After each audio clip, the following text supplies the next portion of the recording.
안녕하세요. 에로TV입니다. 오늘은 조강 ILI 2편 영상을 올려보려고 합니다. 오늘은 지난 시간에 이어서 그 회사의 사업가, 현황, 그리고 매출, 그리고 주주들, FI에 대해서 한번 공부를 해보려고 합니다. 먼저 조강 ILI를 제가 이제 매출을 최근 10년 매출을 엑셀로 다 옮겨 봤거든요. 엑셀로 옮겨 봤더니 몇 가지 아주 재밌는 게 발견이 되었습니다. 2015년도에 매출액이 310억까지 갔던 적이 있어요. 그 뒤로 16년, 17년은 좀 감소하다가 18년부터 다시 이제 오르기 시작을 한 거죠. 그리고 지금 2020년 지금 같은 경우는 반기 기준으로 한 160억을 했는데 반기 기준으로 160억을 했는데 만약에 이 3분기, 4분기를 작년과 비슷한 수준으로 한다 그러면 매출액이 한 300억 정도 됩니다. 300억 정도 된다 그러면 이건 2015년도랑 비슷하게 나온다는 얘기죠. 그래서 이제 좀 표를 좀 보여드리면 매출액은 이렇게 2015년도에 300억 갔다가 좀 떨어졌다가 다시 이제 오르는 추세고, 아마 2020년 올해는 아마 다시 여기 정도에 가지 않겠냐, 300억 정도의 생각입니다. 만약에 OPM이 계속 이 정도 수준을 한다면 영업이익은 한 7, 80억 정도 되지 않을까, 이때랑 비슷하게요. 싶네요. 물론 이때는 영업이익률도 이제 최고로 좀 좋았던 시기이죠. 그래서 뭐 그렇게 생각을 하고 있고요. 판관비 같은 경우도 보면 회사는 판관비는 잘 관리하고 있는 것 같다. 예, 한 20, 많게는 29%, 24% 정도인데 판관비도 올 분기를 보면 관리를 잘 하고 있는 것 같다라는 생각이 듭니다. 예. 그래서 판관비 같은 경우에도 그 매출 총이익도 이 정도 되고, 올해 예상이 판관비 같은 경우도 비슷하게 한 3% 정도를 유지한다고 하면은 요게 한 20억 정도 20억이 아니죠. 10억 정도, 13억 정도 유지를 하고 한 17억 정도 유지를 한다 그러면 판관비가 69억 정도 되는 거죠. 그러면 여기에 판관비가 69억 되고 매출액이 300억, 그리고 매출 원가가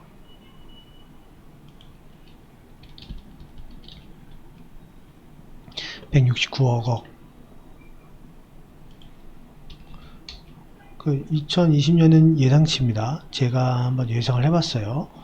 그러면 매출 총이익은 130억이 나오는 거고, 판관비가 60억이면 영업이익은 대략 62억 정도가 나오겠네요. 70억까지는 안 가고.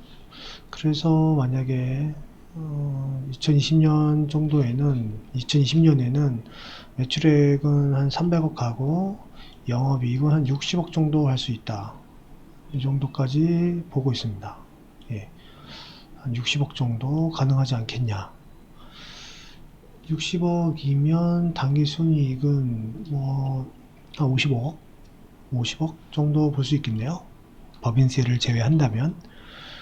그럼 50억이면 지금 시총이 800억이니 PER 한 16배 정도, 예, 16배 정도를 보면 될 것 같습니다. 예. 근데 이거는 이제 보수적인 거고, 좀 더 잘하지 않을까. 일단은 2분기에 좀 늘어났는데 좀 더 잘하지 않을까 기대를 하고 있어요. 그러니까 2분기에 실적이 잘 나왔던 거는 2분기에 수주했던 게 이제 마감을 하면서 납품을 하면서 요 한 35억 정도가 여기 여수와 NFC 요게 이제 수주했던 게 이제 인식되면 납품하면서 이제 매출에 인식되면서 요게 좀 컸었었고요.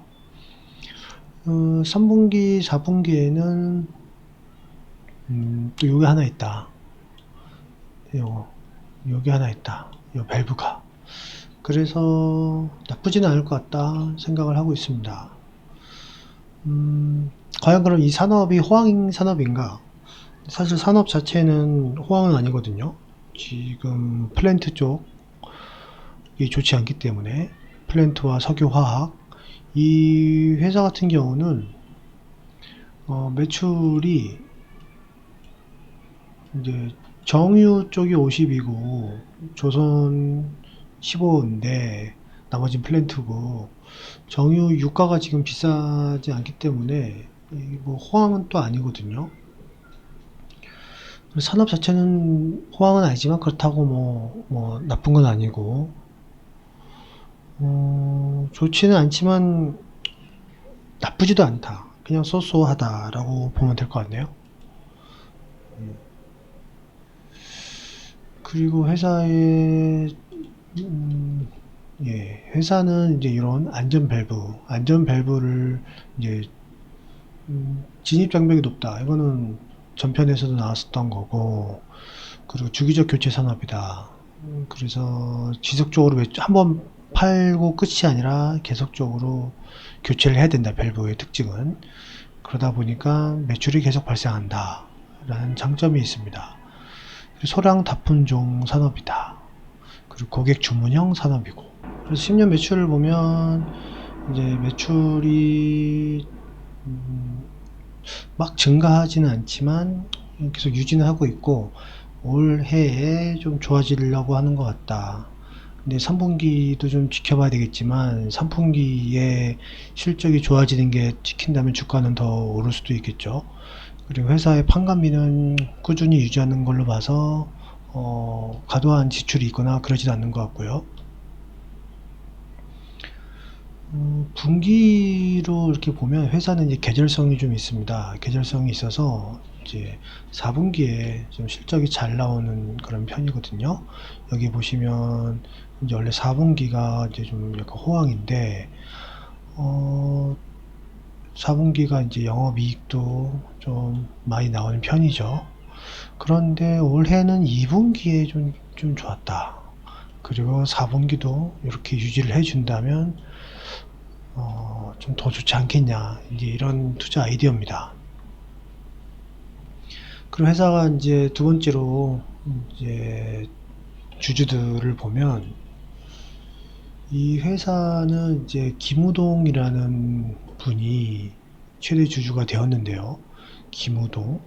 이분이 2019년 11월 14일 날 최대 주주가 되었죠. 그런데 이분이 아주 재밌는 분이에요. 왜냐하면 이분의 이력을 보면 캐피탈 쪽이거든요. 예, 보시면 캐피탈 쪽. 그리고 이제 들어왔던 사람들도 다 이제 자산 운용, 뭐 캐피탈 쪽인 거고, 인베스터, 다 이제 이런 사람들이 이제 들어왔습니다. 실제적으로 기술직하고 관련이 없는, 원래 있던 사장님은 회사를 매각하면서 이쪽 캐피탈, 벤처 캐피탈, VC 쪽 사람들이 이제 들어온 건데, 저는 이 부분을 되게 좋게 보는데요. 왜냐하면 소형주 같은 경우는 대주주가 주가를 올릴 마음이 없으면 절대 주가가 오르지 않습니다.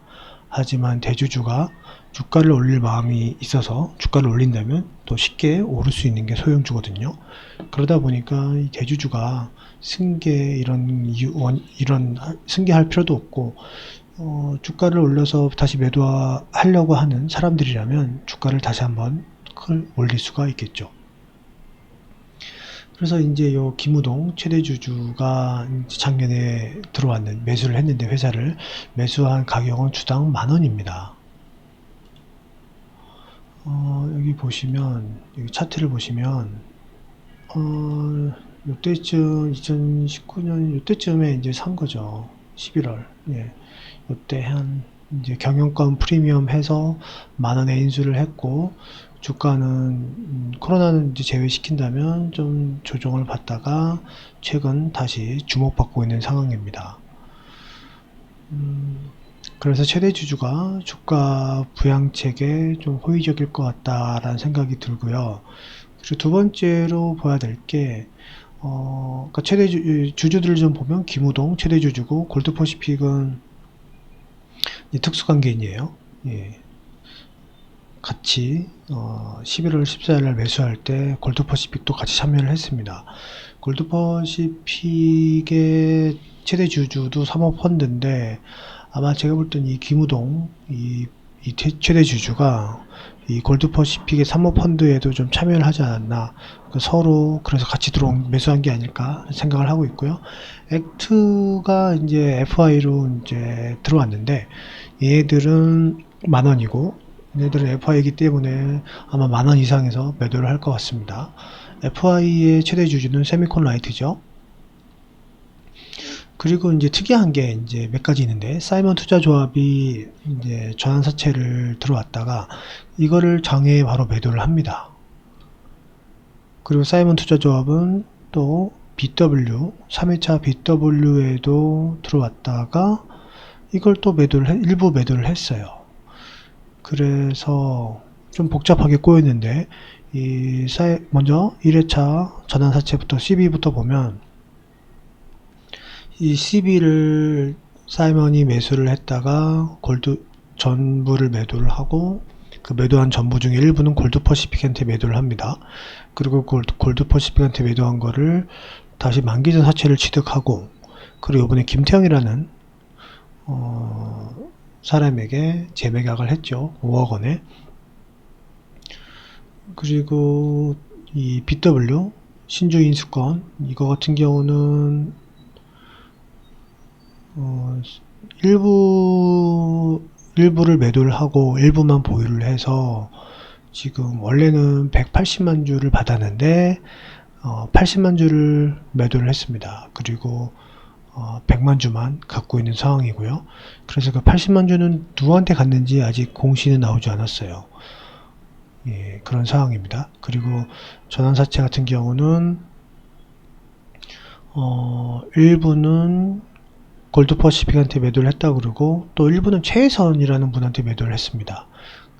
그래서 180만 주 중에 90만 주는 최혜선, 그리고 18만 주는 골드퍼시픽. 그런데 70만 주가 지금 B거든요. 이 70만 주는 누구한테 매도했는지 아직 나오진 않은 상태예요. 그래서 최혜선, 일단 나온 사람들만 보면 최혜선이 5,494원에 샀는데, 이 최혜선 이분이 아주 재밌는 분이더라고요. 이분은 가우스 캐피탈의 최대 주주인데 투자 레퍼런스가 아주 꽤 훌륭합니다. 꽤 투자를 잘하더라고요. 이분이 매도했던 게 일단 A스토리, 이 최혜성 가우스 캐피탈이 매수했던 금액은 A스토리인데, A스토리는 4,380원에 매수를 했다가 8,576원에 매도를 합니다. 이익률이 무려 96%. 여기 보시면 A스토리가 있죠. 날짜는 3월 19일 날, 뭐 아주 저점이 들어왔겠네요. 3월 19일이면 코로나 때인데, 이때 저점이 들어왔다가 이제 7월 3일 날 요 8,000원 요때 매도를 합니다. 아주 훌륭한 투자를 했죠. 그리고 트루이는 좀 안 됐더라고요. 트루이는 6,900원에 사서 4,900원에 매도를 했습니다. 손실이 한 30% 났고요. 그리고 CU 메디칼 같은 경우는 2,000원에 사서 2,600원에 매도를 했더라. 그래서 이익률이 한 30% 났고요. CU 메디칼 같은 경우는 CU 메디칼은 야, 이 회사는 참 2020년 4월에 매도했네요. 이 회사는 매도 안 했으면 죽을 뻔했네. 4월에 빨리 매도했네요. 예. 하하. 그래서 이제 가우스 캐피탈은 아마 메자닌 투자를 많이 하는 것 같은데 지금까지 레퍼런스를 보면 나쁘지 않더라 생각이고요. 그리고 조강을 이제 5천 그 사람들이 5,494원에 샀는데 만약에 이 액트와 같이 엑스를 한다면 액트가 한 만 원 이상에서 판매한다고 가정할 때 만 원에 판매한다 그러면 수익률이 82%거든요. 12,000원에 판매한다 그러면 수익률이 118%고 그래서 이 사람들은 이 최혜선 이 사람들은 아마 매도가 가능해지는 시점에서는 무조건 매도를 할 것이고 과연 그들이 매도할 금액은 얼마 정도 될 것인가. 11월 22일부터 매도가 가능합니다. 이제 한 달 남았는데요. 제 생각은 그렇습니다. 그때까지 주가를 아마 엄청 올리지 않을까 싶어요. 그리고 그들이 매도를 하려면 지금 보시면 막 90만 주거든요. 이 90만 주가 시장에 풀리려면 거의 한 900만 주 가까이 900만 주까지는 아니고 한 적어도 한 3배 정도 한 400만 주 요때처럼 한 400만 주 거래량이 나와야 90만 주를 매도를 할 수가 있습니다. 이 사람들이 매도하면 주가는 바로 고꾸라지거든요. 그래서 아마 엄청난 거래량을 나올 때 매도하지 않을까. 아니면 뭐 분할 매도할 수도 있겠고요. 예, 그렇게 생각을 합니다. 그래서 이 아직 최대 주주가 뭐 매도를 할지 안 할지 모르겠습니다. 그런데 매도를 한다면 일단 뭐 만 원 이상에서는 매도를 할 것 같고요. 그리고 지금 현재 나와 있는 FI들이 익절을 하기 위해서라도 주가를 좀 올릴 것이고 또 지금 어떻게 이 수소랑 많이 엮여 있는데 수소 산업이랑 수소 관련주로 좀 크게 오를 가능성도 매우 높다. 일단 실적이 좋으니까 3분기 실적이 나온다면 좀 좋지 않을까 라는 생각을 해봅니다. 그러니까 실적이 좋고 정리하면 실적이 좋고 그리고 IB 쪽에서 볼 때 모멘텀이 있고 그리고 이 수소랑도 엮여 있고 그러니까 주가를 올리기에 아주 좋은 시점인 거죠. 거기다가 뭐 하나 더 있었는데 대유 이 회사가 대유라는 회사를 인수를 했습니다. 조광이 이제 대유는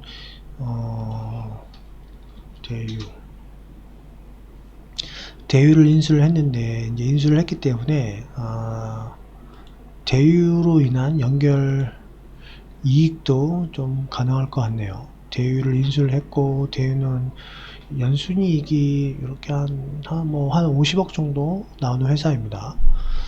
그래서 대유를 인수를 했고 대유 지분이 얼마였죠? 30%였나요? 그래서 대유에 대한 순이익 이익도 가능하다. 30% 50억에 30%면 얼마입니까? 15억? 15억인가요? 지분이 몇 프로였죠? 30%가 안 되었나? 그래서 25%. 예, 대유도 인수를 했다. 그래서 또 한 가지 이제 이익도 좀 늘어날 것 같다. 예, 지분법 이익도 좀 늘어날 것 같다.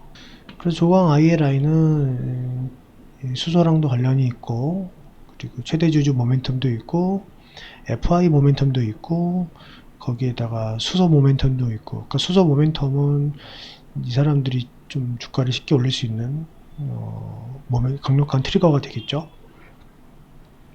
그리고 거기에 실적도 좋아지고 있다. 제가 주담이랑도 통화를 했었는데 주담도 비슷한 얘기를 해요. 수주 상황이 좋았기 때문에 2분기 좀 잘 나온 것 같다.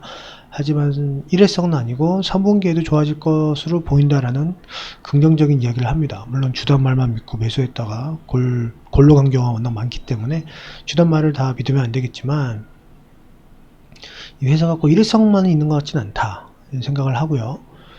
그리고 뭐 원재료에 대해서 물어봤더니 그건 잘 모르더라고요. 예.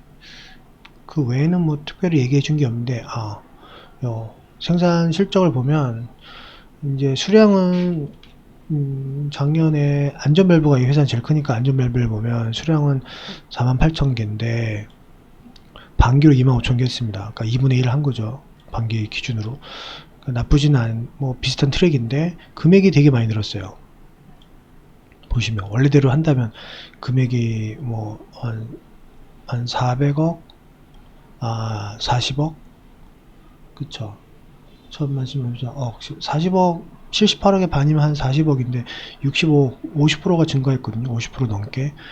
이 증가한 게 저는 이제 가격을 올린 게 아닌가 싶었는데 주단 말로는 이제 안전밸브도 종류가 한 10개가 넘다 보니까 이것도 규모가 다 틀리고 가격도 다 틀리다. 그래서 좀 이거는 뭐 가격이 올린 건 아니고 이렇게 판매가 된 것이다 라고 얘기를 해주네요. 정리를 하면 실적이 나쁘지 않다. 실적이 나쁘지 않고 특히 분기 매출이 매우 잘 나왔다. 2분기. 그래서 3분기도 좀 잘 나와주고 4분기도 잘 나와준다면 좋을 것 같다. 물론 산업 자체가 호황은 아니지만 어떻게 성장을 이뤄내고 있습니다. 그래서 이 부분은 좀 3분기도 좀 봐야 될 것 같고요. 한번. 근데 이제 수소랑도 엮여 있으니까 좀 가능성이 높다. 거기에 최대 주주가 주가를 올리는 것에 매우 호의적이다. 적어볼까요? 1번 여기다 적을게요. 보고서에다가 자 모멘텀 투자 실적 증가 그리고 최대 주주 매출이 증가하고 있다. 그리고 최대 주주가 VC 출신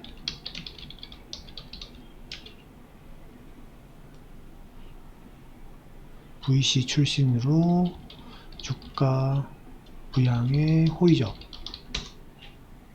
그 실적이 증가하고 있고 그리고 FI들 평단 5,500원 11월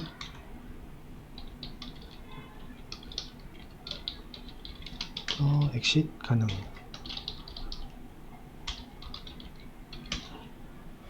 그렇겠죠. 그리고 수소 관련주, 이게 수소랑도 관련이 있다. 수소 테마와도 관련이 있어서 이렇게 시총 작은 애들이 테마로 엮여는 상황에서 최대 주주가 노력을 해주고 FI들도 엑시트를 하기 위해서 좀 뭔가 좀 해준다면 주가는 한 2배 정도는 갈 수 있지 않겠냐. 그러면은 여기서 2배면 만원이겠네요. 만원까지, 그 만원까지는 가능성이 있지 않을까 라는 생각을 해봅니다. 20%네요. 8,000원에서 만원이면 20%. 5,000원 요때 샀으면 5,500원에 6,000원에만 샀었으면 만원이면 60%인데 그 60% 먹을 수 있는 자리를 놓치고 지금 자리는 20% 정도 업사이드를 20% 이상을 보고 있습니다. 근데 그거는 뭐 모르죠. 이 종목은 예전 대북 관련 가스로 한번 급등했던 적이 있는데 이때도 거의 2배 정도, 만원 정도 올랐네요. 5,000원에서 11,000원, 만원. 그렇군요. 그래서 이번에도 수소랑 잘 하면 만원까지는 갈 수 있지 않을까라는 기대를 해봅니다. 무엇보다도 FI들이 매도를 해야 되는 다음 달에는 일단 주가가 지금 가격은 유지를 해줘야 되고 거기에 거래량이 좀 많이 터져줘야 되거든요. 그래서 저희가 가장 잘할 수 있는 최선의 방법은 11월 달쯤에 11월 말 12월 초쯤에 주가가 단기적인 뉴스로 거래량이 나온다면 그때 매도를 하자. 예, 한 달 정도, 한 달에서 한 4주, 5주 정도 남았는데 그런 투자 계획이 어떨까 생각을 해봅니다. 예, 이상으로 조강 IRI 2편을 마치고요. 3편도 좀 좋은 투자 모멘텀 같은 부분이 생각이 나면 또 한번 영상을 찍어 볼게요. 예, 시청해 주셔서 감사합니다.